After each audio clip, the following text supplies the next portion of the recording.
Saudara-saudara kekasih Yesus Kristus, selamat menjalani hari-hari kita bersama dengan Roh Kudus. Karena dengan kehadiran Roh Kudus itu akan memberikan kita kekuatan, harapan untuk bergerak sesuai dengan rencana Tuhan. Sehingga kita juga tahu menempuh perjalanan yang sangat sulit ini, mana rencana Tuhan dan mana hanya keinginan kita. Sehingga untuk memutuskannya pun menjadi lebih mudah bersama dengan Roh Kudus. Saudara-saudara, sapaan rohani kita pagi hari ini masih dari 1 Yohanes, dari Yohanes pasal yang kedua, ayat yang pertama sampai 11, dengan tanda ajaib yang pertama dari Yesus, yakni ketika air diubah menjadi anggur. Oh, luar biasa. Dan itu terjadilah karena Yesus diundang juga ke pesta itu. Kita sudah jelaskan sebelumnya.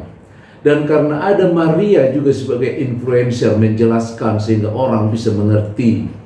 Kemudian Yesus diberi kesempatan untuk berbicara di tengah-tengah kesulitan itu.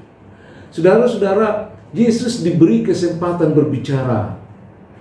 Ada banyak orang yang mengundang Yesus, ada banyak orang yang bertemu dengan Yesus, ada banyak orang bertemu dengan Tuhan, ada di dalam ibadah, ada di dalam doa yang khusyuk, ada doa semalam suntuk, ada pujian semalam suntuk, namun semuanya seringkali tidak bisa terwujud karena tidak diberi kesempatan untuk Yesus berbicara.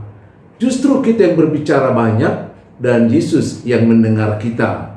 Kita melakukan puji-pujian sampai 1-2 jam, tapi kita tidak mendengar. Kita hanya melihat, memahami bagaimana kita ada dalam suasana kerohanian atau dalam suasana ibadah yang kita nilai hanya indahnya pujian, yang kita nilai betapa dinamisnya khutbah, tapi kita tidak melihat, tidak memahami bahwa firman itu berbicara kepada kita.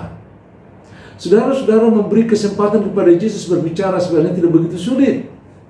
Ya, kalau kita mau membaca Alkitab atau artikel-artikel lain yang menyangkut tentang kehidupan yang kekal, bagaimana Tuhan ada di tengah-tengah kita dan sebagainya. Lalu kita mencoba mengadakan review, lalu kita mencoba mengulanginya, lalu kita mencoba membuat kesimpulan yang harus direnungkan dari kita membaca, bahkan mungkin ketika mendengar sebuah khutbah. Justru kita banyak sekarang menjadi ahli-ahli kritis dalam khutbah, tapi tidak mau bagaimana merenungkan apa yang disampaikan sebagai kesimpulan dari khutbah itu. Mari kita memahaminya dengan baik, mempertajam pendengaran kita, sehingga di tengah-tengah suasana yang sangat sulit sekalipun, kita boleh mendengarkan suara Tuhan. Kadang-kadang kita dari bernyanyi atau mendengarkan nyanyian yang ada harmonisnya, maka kita juga akan merasakan kehadiran Tuhan, mendengar, memahami firman Tuhan itu kepada kita. Atau mungkin bagaimana kita mendengarkan cerita-cerita kesaksian. Ada orang yang bertemu dengan Yesus dalam mimpi, ada yang bertemu dalam kesulitan, dalam penyakit, ada yang bertemu dalam berbagai situasi, ada yang hanya melihat Tuhan Yesus juga. Ya, ada banyak persoalan. Bahkan mungkin kita akan diingatkan akan firman Tuhan melalui teguran-teguran itu. Saudara-saudara, begitu banyak narasi tentang firman Tuhan yang boleh kita dengarkan, tapi seringkali narasi itu tidak berubah menjadi nutrisi of the soul, tidak berubah menjadi santapan rohani kita. Dia hanya nutrisi, dia hanya narasi-narasi yang boleh kita cerna secara logika, yang boleh kita periksa dengan tata bahasa, yang boleh kita teliti dari berbagai situasi, tapi sulit kita mengubah bagaimana narasi menjadi nutrisi untuk jiwa kita, sehingga kita boleh mengembangkan. Dan ketika narasi atau firman Tuhan itu menjadi nutrisi, pada saat itulah kita mulai jatuh hati dengan Tuhan, jatuh hati dengan semua hal-hal yang ilahi.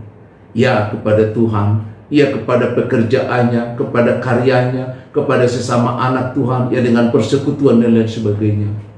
Ketika kita mulai mengubah hal-hal tersebut, dan itu juga akan mengubah karakter kita, tingkah laku kita, pemahaman kita, bahkan tindak tanduk kita sebagai anak-anak Tuhan, itu berubah total ketika kita mengubah narasi menjadi nutrisi rohani. Shalom.